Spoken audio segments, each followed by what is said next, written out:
Cierra los ojos y escucha. No es el vacío, es el roce constante de los granos de cuarzo golpeando contra la piedra caliza.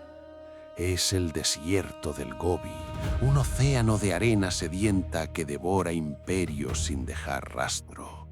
Imagina que caminas por este infierno ocre, donde el sol no calienta, sino que calcina, y el aire huele a salitre y a tiempo estancado. Aquí, en los límites del mundo conocido, el silencio reina desde hace siglos. Pero bajo tus pies, a pocos metros de la superficie, la oscuridad no está vacía. Mientras las cruzadas desangraban Europa y las dinastías chinas subían y caían como la marea, 50.000 secretos esperaban. 50.000 voces escritas en papel quebradizo, guardadas en una habitación del tamaño de una celda, selladas con barro y olvido durante un milenio completo. Entre ese tesoro oculto late un corazón de tinta, el Sutra del Diamante. No es solo un texto sagrado, es el primer libro impreso de la historia de la humanidad. Olvida a Gutenberg por un momento. Siglos antes de que la primera prensa europea crujiera, en Dunhuang ya se desafiaba a la muerte a través del grabado. ¿Cómo llegó eso allí? ¿Por qué alguien decidiría enterrar la biblioteca más importante del mundo antiguo y marcharse para siempre? Hoy vamos a rasgar el velo de arena. Vamos a sentir el tacto áspero de los manuscritos y el olor a incienso rancio de las cuevas de Mogao. Prepárate, porque lo que el desierto ocultó por 1000 años está a punto de hablar. Dunhuang no siempre fue una tumba de silencio. Hubo un tiempo en que este lugar era el pulmón del mundo. Escucha el sonido sordo y rítmico. Es el hundimiento de las pezuñas de los camellos en la arena fina. Huele el aire. Ya no es solo polvo, es una mezcla embriagadora de pimienta de la India, seda cruda de Changán y sudor animal. Dunhuang era el último faro de la civilización, la última frontera antes de que los mercaderes se adentraran en el mar de la muerte. Si salías de aquí hacia el oeste, te esperaban meses de soledad absoluta, demonios de sed y espejismos que te robaban el alma. Por eso, antes de partir, los viajeros buscaban protección. Las cuevas de los 1000 Budas, talladas directamente en los acantilados de arenisca, eran el refugio espiritual de la Ruta de la Seda. Imagina entrar en una de estas cámaras tras semanas de sol cegador. El frío de la piedra te golpea la piel como un bálsamo. Las paredes no son grises, están vivas. Colores minerales, azules de lapislázuli, verdes de malaquita y rojos de cinabro, narran historias de dioses y hombres que no conocen fronteras. En Dunhuang, el budismo se abrazaba con el nestorianismo, el judaísmo y el maniqueísmo. Era un hervidero de lenguas: sánscrito, tibetano, chino, sogdiano. Cada manuscrito que se escribía aquí era un hilo de la red que conectaba el Pacífico con el Mediterráneo. Pero en el año 1000, algo cambió. El miedo se filtró por las grietas de las cuevas. ¿Qué hace que una comunidad entera decida esconder su pasado más valioso tras un muro de ladrillos? En algún momento del siglo XI, el pánico recorrió los pasillos de las cuevas de Mogao. Quizás fue el rumor de una invasión inminente de los Caracanid, o tal vez una reforma religiosa que volvía obsoletos los textos antiguos. Lo cierto es que en una pequeña cámara lateral de la cueva número 16 se apilaron miles de rollos hasta el techo. El aire en esa habitación se volvió denso, cargado con el olor de la cola de piel de buey usada en la tinta y la celulosa de las plantas. No eran solo libros, eran contratos de tierras, recetas médicas, registros de impuestos y poemas de amor olvidados. Cuando el último monje colocó el ladrillo final y cubrió el muro con yeso y pinturas de Budas, la habitación 17 dejó de existir para el mundo. El desierto, implacable, hizo el resto. La arena soplada por los vientos del norte se acumuló contra las entradas, sepultando las puertas bajo toneladas de olvido. Durante 900 años, esos 50.000 documentos respiraron en una atmósfera perfecta, sin luz, sin humedad, sin vida. Afuera, los mongoles de Gengis Khan pasaron como una tormenta de fuego. Las rutas comerciales murieron y Dunhuang se convirtió en un pueblo fantasma devorado por las dunas. El conocimiento se hizo polvo, esperando a que alguien o algo volviera a encender la luz. Imagina desenrollar un papel que tiene más de 1100 años y sentir que todavía tiene flexibilidad. Al final del rollo, una inscripción nos hiela la sangre por su precisión. Hecho para su distribución gratuita universal por Wang Ye en nombre de sus dos padres. La fecha, 11 de mayo del año 868. El Sutra del Diamante no es un manuscrito, es un prodigio técnico. Se utilizó la xilografía, tallando bloques de madera para cada página de texto e ilustraciones. El trazo es fino. Los detalles de la túnica de Buda son tan nítidos que parecen haber sido dibujados ayer mismo. Es la prueba de que el conocimiento quería ser compartido, quería ser eterno. Este libro impreso es una bofetada a nuestra visión eurocentrista de la historia. Mientras en Europa los monjes apenas empezaban a copiar textos a mano en pergaminos de piel de oveja, en Dunhuang ya existía la producción en masa de ideas. El Sutra del Diamante dice que todas las cosas compuestas son como un sueño, una visión, una burbuja, una sombra. Es una ironía poética. El texto que habla sobre la impermanencia de todas las cosas es el que mejor ha sobrevivido al paso del tiempo. Pero este tesoro no se quedaría en su cueva para siempre. El siglo XX estaba a punto de llegar, y con él los hombres que venían a salvar la historia, con las manos llenas de plata y ambición. Pensemos por un momento en los hombres que crearon este milagro. No eran solo monjes meditativos, eran artesanos agotados. Imagina al escriba de la dinastía Tang, sentado en cuclillas sobre un tapete de paja, con la espalda encorvada bajo la luz vacilante de una lámpara de aceite de sésamo. El hollín de la lámpara se mezcla con su sudor, manchando sus dedos de un negro que nunca se quita. La tinta no es solo pigmento, es un ritual. Se obtenía quemando madera de pino y mezclando el hollín con pegamento animal y clavo de olor para que no se pudriera. Cada carácter chino debía ser perfecto. Un error y el trabajo de días se perdía. El papel era un lujo. En Dunhuang se reciclaba todo. Si miras de cerca algunos de estos rollos, verás que en el reverso de un sutra sagrado es el ejercicio de caligrafía de un niño o la cuenta de expensas de un comerciante de seda.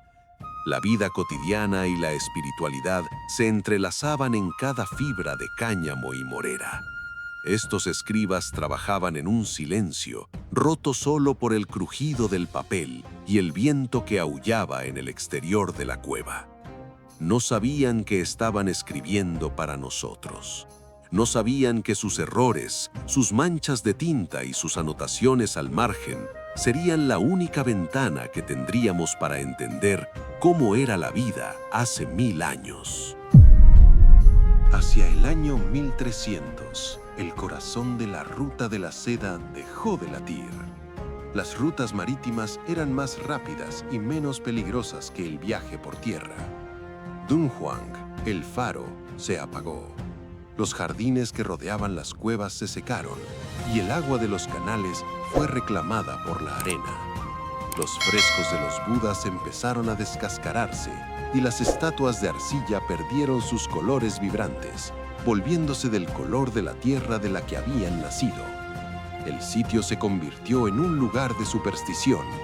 Los lugareños hablaban de fantasmas en las cuevas, de voces que susurraban en lenguas que nadie entendía. El olvido es una forma de protección. Al no tener valor comercial, las cuevas no fueron saqueadas por buscadores de oro. Sin embargo, el tiempo es un enemigo más paciente. Las tormentas de arena lijaban las fachadas de los acantilados, borrando las entradas. Los manuscritos en la cueva 17 seguían ahí, una montaña de papel en perfecto estado, mientras afuera el mundo se transformaba. Se inventaba la pólvora, se descubría América, se producía la revolución industrial, y nadie sospechaba que en un rincón del desierto chino, el primer libro impreso del mundo seguía durmiendo en una habitación sin puerta, hasta que llegó un monje llamado Wang Yuanlu. Visualiza a un hombre pequeño, de rostro curtido por el sol y ojos cansados, vestido con una túnica taoísta remendada. Wang Yuanlu no era un gran erudito, era un monje pobre que se había propuesto una misión titánica: restaurar las cuevas de Mogao. En el año 1900, mientras limpiaba la arena acumulada en el pasillo de la cueva 16, notó algo extraño. El humo de su cigarrillo se filtraba por una grieta en la pared. Al golpear el muro, el sonido no fue seco, sino hueco. Con un escalofrío recorriéndole la nuca, Wang rompió el yeso. Lo que vio le debió parecer una alucinación. Miles y miles de rollos apilados, envueltos en seda, brillando débilmente bajo la luz de su antorcha.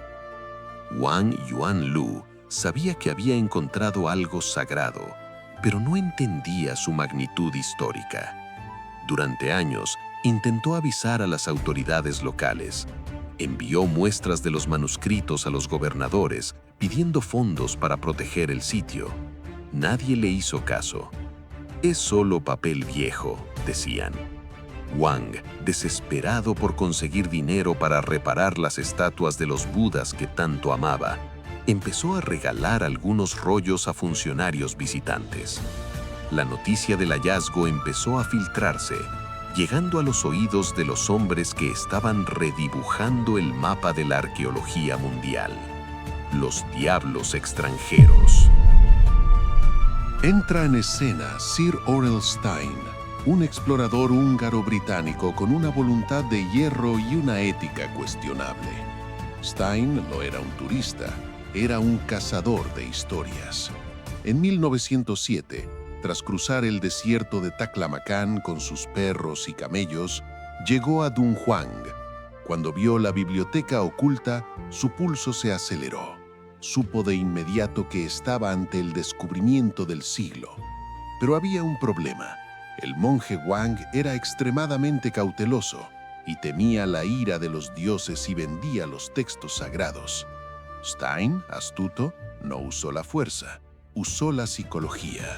Stein convenció a Wang de que él era un enviado espiritual, un seguidor de Xuanzang, el monje que siglos atrás había traído los sutras desde la India.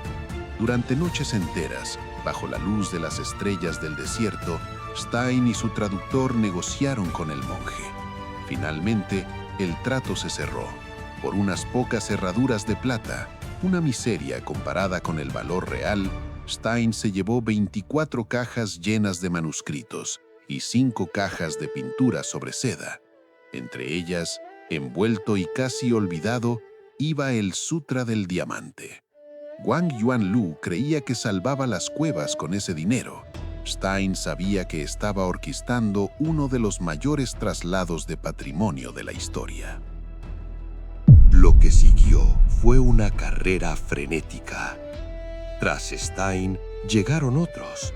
El francés Paul Pelliot, que hablaba chino a la perfección y pasó semanas en la cueva 17 seleccionando los documentos más raros por su valor lingüístico. Luego llegaron los japoneses, los rusos y finalmente el estadounidense Langdon Warner, quien llegó al extremo de usar pegamentos químicos para arrancar frescos de las paredes y llevarse estatuas originales. Hoy, el tesoro de Dunhuang no está en Dunhuang. Está disperso por el British Museum, la Biblioteca Nacional de Francia y museos de todo el mundo. Esta es la gran tragedia y el gran dilema de la arqueología moderna. ¿Fue un saqueo colonialista que despojó a China de su memoria? ¿O fue un acto de rescate que salvó estos documentos de la destrucción durante las guerras y revoluciones que azotaron a China en el siglo XX? No hay una respuesta fácil.